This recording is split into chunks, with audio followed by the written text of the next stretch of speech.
don't really want to start right now because I'm just not up to it. I'm 5 years old and I just don't have enough power to start your vehicle right now. Why don't they have a message like that in the console? All right, we're gonna call that battery changed and the Jeep fixed.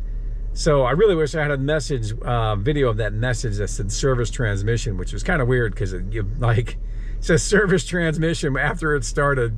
So I put it in gear and backed it up like 5 feet and there was a giant clunk. I'm like, yeah, maybe we'll take a different Jeep to work today. But this kind of parlays into, you know, if you're a photographer, I mean, any job you need to be there, but these photo jobs, I mean, these events happen at a specific time and you need to be there at the actual time of the event. You can't recreate something you're there to photograph, you know what I mean? Like, same thing when I worked as a newspaper photographer. So you need a reliable vehicle. I mean, this thing's 11 years old. Is it reliable? I don't know. Okay, so I got this 2014 Jeep Cherokee Trailhawk. Not that that matters. It's just a 2014 Jeep Cherokee that's been acting weird. It's doesn't want to start. Well, let's push this little button and see what happens. Hear that? Nothing. Now, yesterday when it did that, the service transmission light came on. So that's what it's doing. We got a check engine light, the battery light, traction control, and some other goofy stuff going on. So let's try one more time. And now it starts. Now, yesterday when it started, it said you had to service the transmission, and there was a giant clunk when I went to back it up. Let's see if we can move these things around here. See if there's any messages in there. I mean, my battery tester says that the battery's fine. But of course, that little battery symbol is on there. Check engine light. I do have a code reader, but I don't feel like using it. So I think we're gonna basically just replace the battery in this thing and see what happens. And hope that solves our problem. Let's see if there's anything in here about these stored messages. Not that I think it ever stores messages or anything, but so press the button, nothing happens. Grudgingly it starts. I mean, yesterday it had a big clunk when it said service transmission. So that's the one that actually has me alarmed. I mean, a new battery, whatever. I bought one at Walmart. It was 200 bucks with tax and all that stuff. So I'm gonna pop that in here and see if all these goofy messages go away. So that's the plan. We're gonna pop a new battery in this thing and see what happens. This is the second battery. This thing's 11 years old. First battery went 6 years. This one went 5 years. It's like 2 weeks shy of 5 years. So, all right, we're gonna pop a battery in this thing and see what happens. See, there it goes again. I just tried to start it one more time. I lied because I just wanted to see what it's doing. Trying to get that service transmission thing to show back up, but it didn't. Let's try one more time. All right, come on, baby. Hear that? Yeah, it's the battery. One more time. And then it starts. It's so weird. Why would it do that? Why would it not start, and then start? I don't know. Let's put that battery in and see what's going on. And hopefully it'll solve my problems, because my other Jeep needs exhaust work. So it's been a bad week to be a Jeep and my family, and I got a lot of driving to do. So I need something that works. All right, let's go do that battery. All right, look at that. I guess right. It's a 10 millimeter to get these things off. So let's do that. Does it matter which one I do first? Not really know.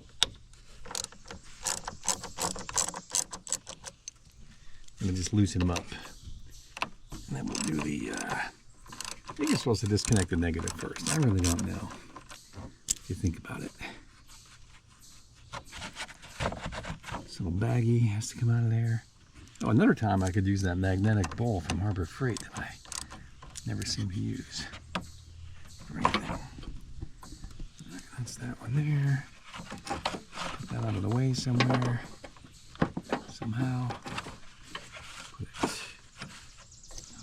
You know, you think they'd come up with a better way to get these things get out of the way, but they don't.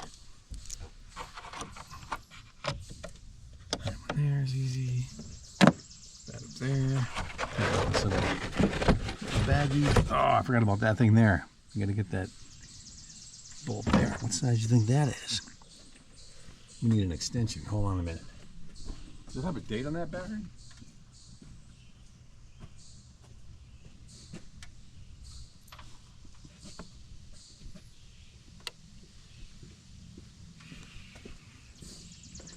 Forgot about the tie down there. Hopefully it's a 10 millimeter too. That looks bigger than 10 millimeter, isn't it? This too is a 10 millimeter.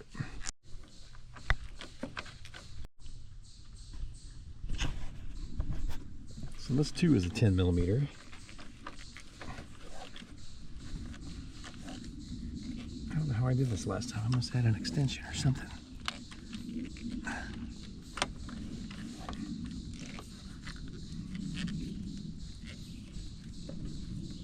Not the hardest job in the world, but not something I really have the time to do this today, or yesterday, or this week for that matter.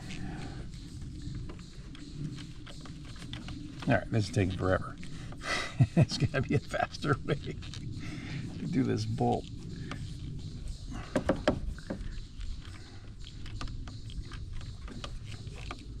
Probably taking the time to find my extensions might have been quicker than doing this the old-fashioned way. Holy moly. Pry this thing out of here, hopefully. Leaves this piece of plastic. Hopefully not. Like little people hands go in there, and that's how it goes. Take this out. Oh god, these things are heavy. Alright.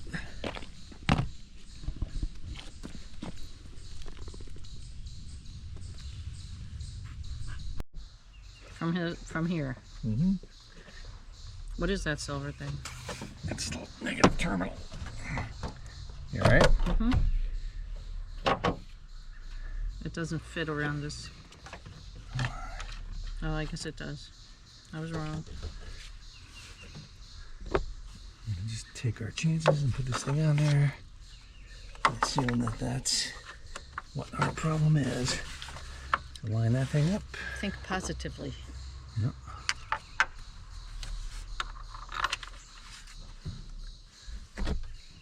Optimistically. This way here, we won't forget to put the battery tie-down bolt in. That's what keeps it in. Keeps it from moving around. It's cool that everything's a 10 millimeter at least. That's a good thing.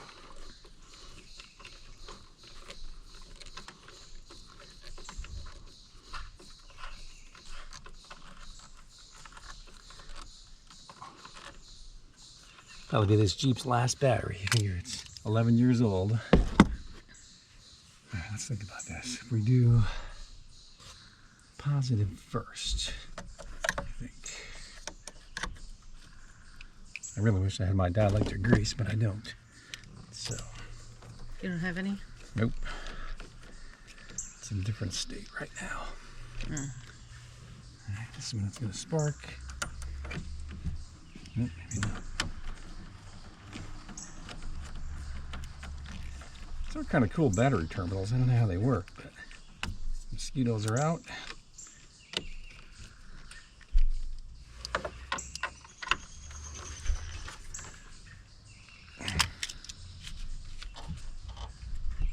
Our Mr. Dumas forgot to put this thing back on, the little battery cover.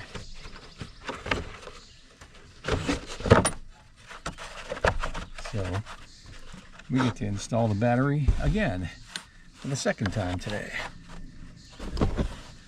That's good enough. I don't know, it's just some kind of an insulator. So this is the second time we're putting the battery in. What's this little symbol mean? It means you're gonna die. It means you can blow up. Remember we were kids, Robert was working on his Mustang and a wrench fell on the two battery terminals. Started jumping around. I said, what the hell are you doing? He's going, I didn't want to do it. Did it fall right back off? That was actually loose. Look at that. How do you make this one tighter? That's negative, right? Why is that so loose? Was it loose before? No, it wasn't. Walmart giving us some kind of a smaller Terminal? No, I mean, was it loose when you put it on before when we had to take it off to put the little insulation on? I don't know. That's a good question. It didn't Why look is it loose. turning like that? I mean, it's not going to come off, but it's certainly not tight. All right, let me go in there and see if this thing starts up. And stays started up. Optimism.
Yeah. You mean the motor? Yeah. After you start, Yeah, it always revs up. back on. Yeah.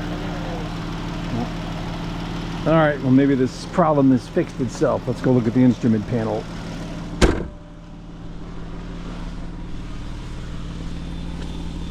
I'll take it for a short spin. All right, no goofy messages. Let's see if we can get stranded. All right, we're gonna call that battery changed and the Jeep fixed. So I really wish I had a message, video of that message that said service transmission, which was kind of weird because it says service transmission after it started. So I put it in gear and backed it up like 5 feet and there was a giant clunk. I'm like, yeah, maybe we'll take a different Jeep to work today. But this kind of parlays into, you know, if you're a photographer, I mean, any job you need to be there, but these photo jobs, I mean, these events happen at a specific time and you need to be there at the actual time of the event. You can't recreate something you're there to photograph, you know what I mean? Like, same thing when I worked as a newspaper photographer. So you need a reliable vehicle. I mean, this thing's 11 years old.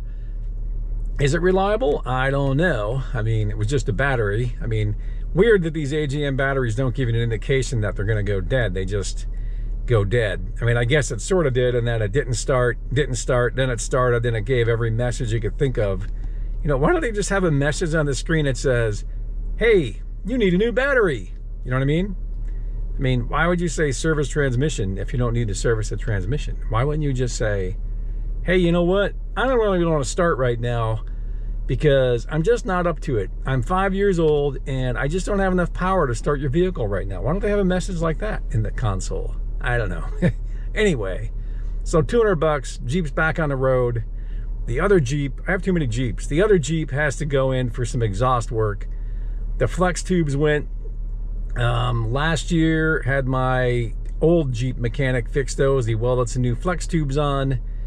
Well, something else has gone wrong up there. It's stainless steel exhaust, and that one kind of bugs me. So I may have to bite the bullet and get all new exhaust and the manifold back. All right, so the anvil may be dead. Call this the anvil Jeep because they call it anvil is the color, but it just won't start and won't do anything. So it's kind of brain dead. So it's being towed away.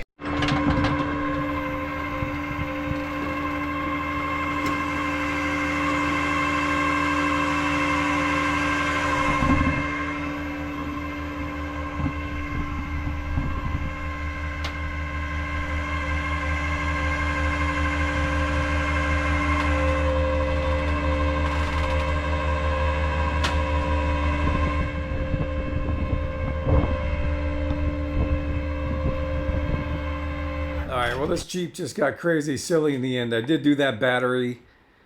Had it towed and Took it in, they had to replace the alternator and the grounding strap that went from the battery to the body. So then we got it home, drove it literally 12 miles. Well, drove back from the dealership, drove it like 12 miles the next day, and then the brakes locked up. So took it to a brake shop. They said they couldn't fix it because they didn't have the right diagnostic tools, because it was the brake master pump, which they said they couldn't program or something. So I don't know. Took it back to the dealership, and they wanted to replace all 4 calipers, all four rotors, obviously brake pads, and of course the AC was dead. I forgot to mention that. So they wanted like $7,500 to fix the second repair job after we had just paid for the new alternator and the grounding strap. So needless to say, this Jeep is gone from our lives now, and it has moved on to someone else's problem. So thanks for watching. All right, good riddance to this 2024 Jeep Cherokee.